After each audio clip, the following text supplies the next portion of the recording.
Secret Life of Pets 2. Is there really that much to talk about? I mean, really. The fact that you were just having none of this from the moment it came on screen.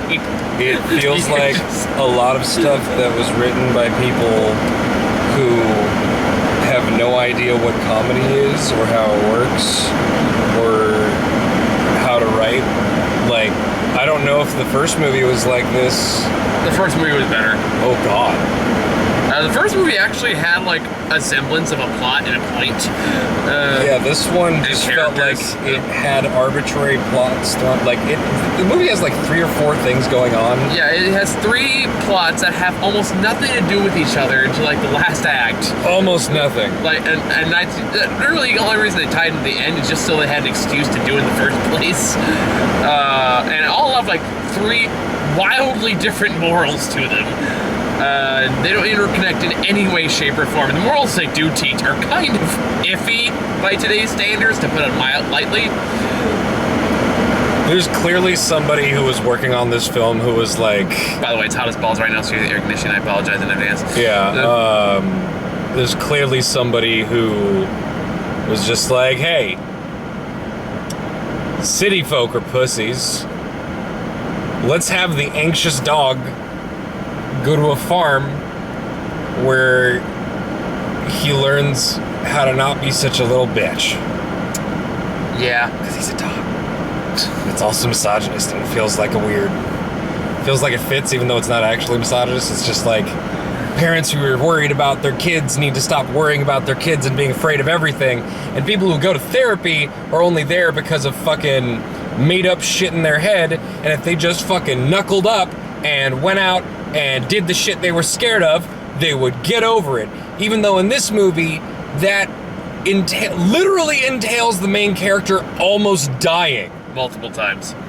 And then just going like, hey, I'm not scared anymore. Like, fuck you. Like, I'd be more scared, like, fucking Jesus. Fuck you. Fuck this movie. God. So, I liked Ugly happened. Dolls way better. Honestly, I did too. Yeah, it's just a better movie in pretty much every respect. And like, this movie has a weird hip-hop soundtrack that just feels way out of place for this movie. Mm-hmm. And it definitely has moments where they're like, kids will think this is funny because it's stupid, and it's just stupid. Mm-hmm. Like, how many, there were what, at least 4 other families in the theater. I didn't hear anyone laugh. Not a single fucking laugh from any of the children. The whole movie, like, just dead silence. It was, oh my God. I think you and I only laughed at one joke, and there's a joke they gave away in one of the trailers. Which joke was that? It's one where they're doing like the behavioral veterinarian or whatever, and you see the 2 cats in the kennel, and they oh yeah, over, and it's got, we start fires, and I'm like, I like those ones. See, and that's a funny joke because it basically takes the insanity of cats and pushes it to an absurdity, and I also feel weirdly offended at their portrayal of cats in this movie. Yeah, like because I'm a cat lover and a dog lover. I appreciate the cool things about both of them, but there's something just so boring and lazy about being like, cats are divas. Cats think they're better than everybody else. Cats are just crazy. Cats scratch their owners and tear up shit around their houses. Cats fucking knock things off of shelves. Oh look, it's what a cat does. Ha! And then the dogs are just these happy fucking doofy things that eat random stuff and play and are nice. There's no fucking cat that's just like sweet and like nice and cuddly, except for the tiger who's been tortured his whole life. Yeah. And then there's no dog that, you know, eats the walls or is weirdly aggressive, because no, those are wolves. The aggressive dogs, like the canines in this movie that are aggressive are feral and wild. They're foxes, they're wolves. It's just so stupid. Like, it's so incredibly insultingly stupid. And I get it's a kid's movie, but I have a certain standard for kids' movies where I would like to think that they're coming to kids with some kind of wisdom or something more to teach them, or if the fun is there, the fun is not, actively stupid, like making them dumber for having watched it. And this movie is just that wall to wall. There's nothing in this movie that actually teaches a kid a valuable lesson in a way that makes sense. No. Like, the idea of being less scared of the world is a good lesson. But the way they go about that in this movie... It's so clumsy and borderline offensive. It's clumsy and offensive, not just that, but it's insulting to parents who are concerned about their children. Yeah. And who think, maybe kids can hurt themselves if you let them do whatever the fuck they want, and sometimes that kills them. Because kids are stupid these days. Like, if you have a kid...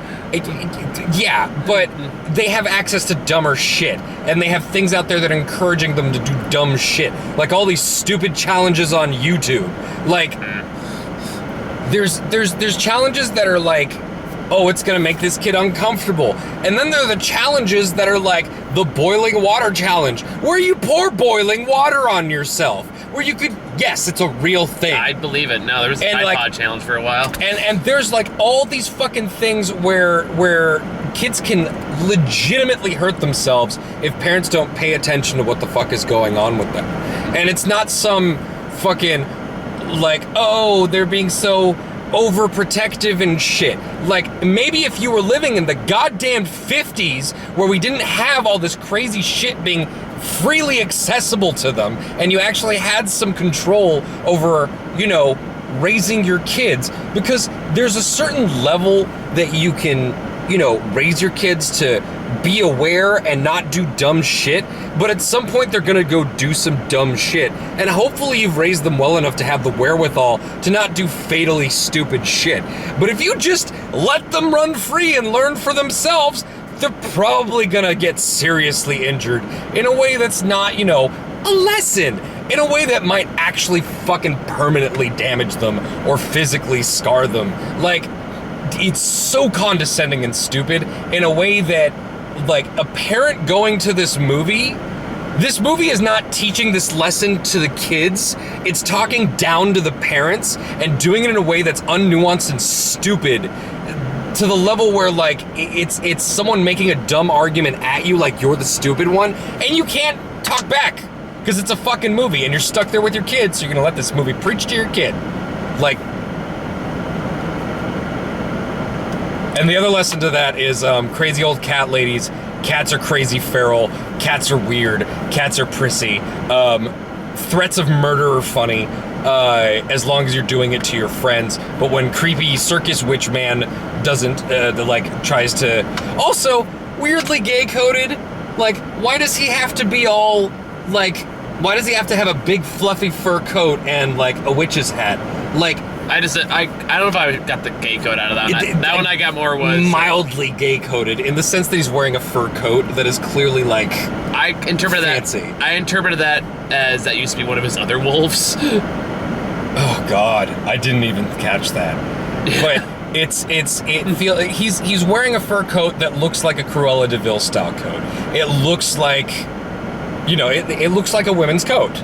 And not that I'm against men wearing women's coats, but why is it always the fucking bad guys? I guess that's just villain coding in general. Yeah, that's the whole thing. Like, it's just perpetuating that in a somewhat subtle way, yeah, but otherwise he's Skinny Gru. So, like, it's just so, oh, God, it was painful.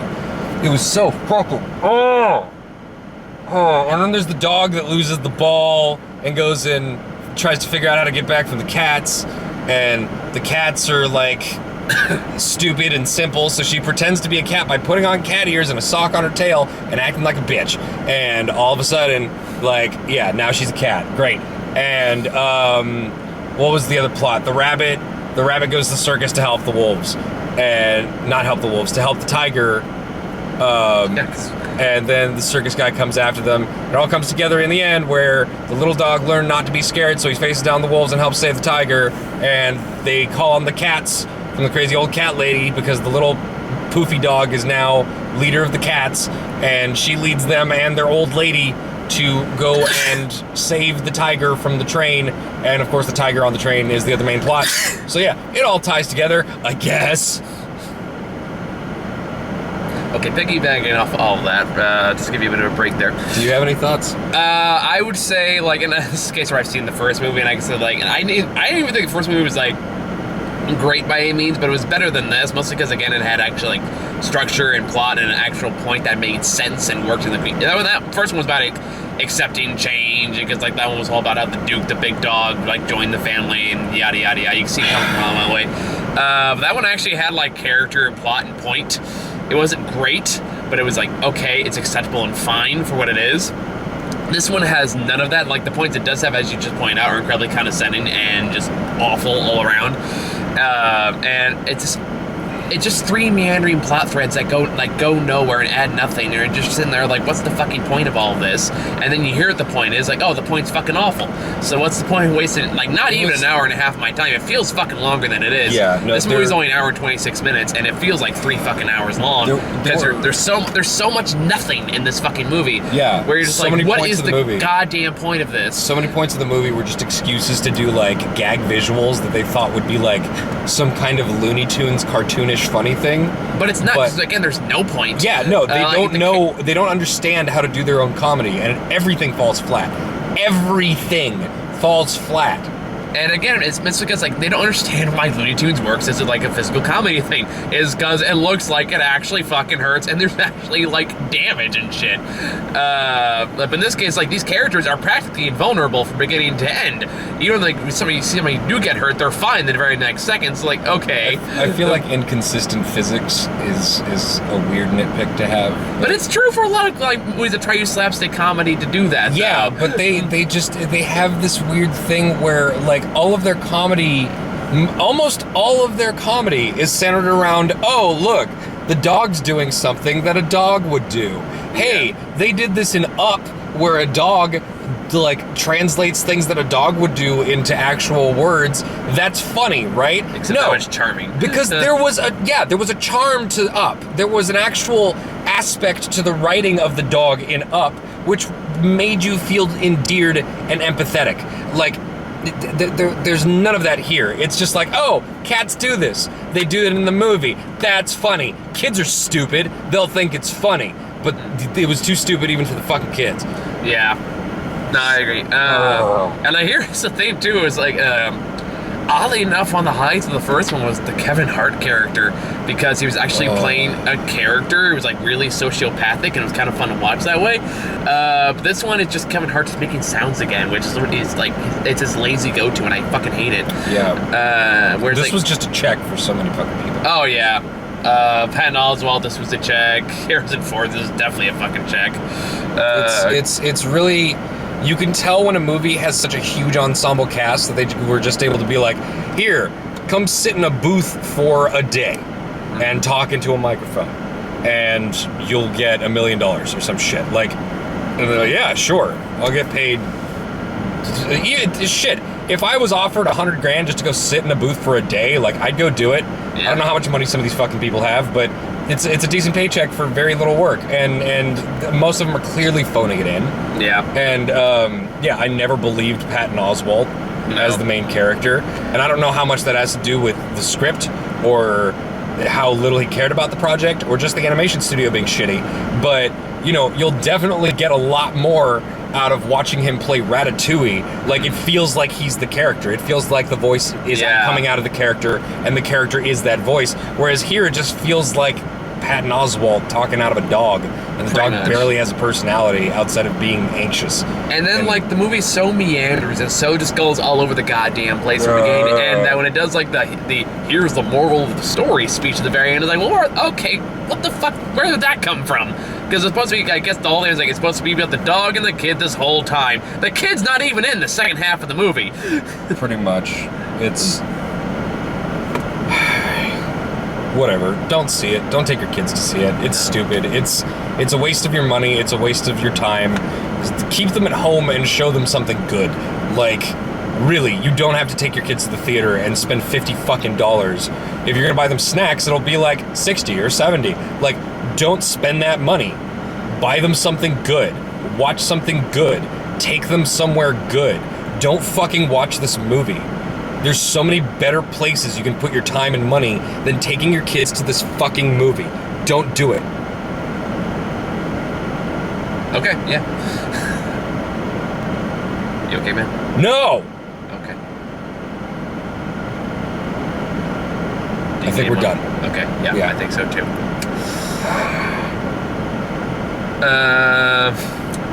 So we got a new Abominable trailer. It's the same trailer as last time. Was it? Yes. This is the first time I've seen this one. No, it's not. We saw it together. They had a lot of same clips. There was some new stuff in this one. It was pretty much the same. It was like 90% the same trailer.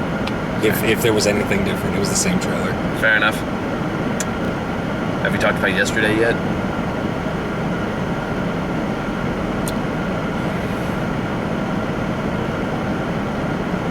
Do we have to? No. Okay. I think that's all we got for this one, guys. Okay. Sorry I'm not fun with this one. Like, I'm just pissed off.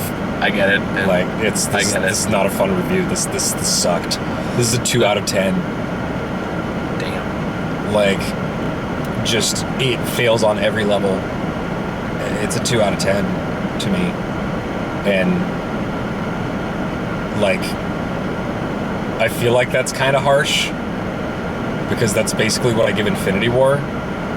But It's kind of apples and oranges in this case. exactly, and I don't feel good giving it anything above a 2. Like, I don't feel good giving it a 3, because that means it gives it some kind of credit for something. A 1 is just something that is like aggressively, like, I didn't even give Exodus a 1. A 1 has to be something that is like really bad. I would have given Infinity War a 1, but it had a lot of good things that went into it, so I had to give it at least something. But yeah, I just, everything fucking sucks about this. So yeah, anyway. Yeah. Bye. So, we'll be back later as we get Dark Phoenix.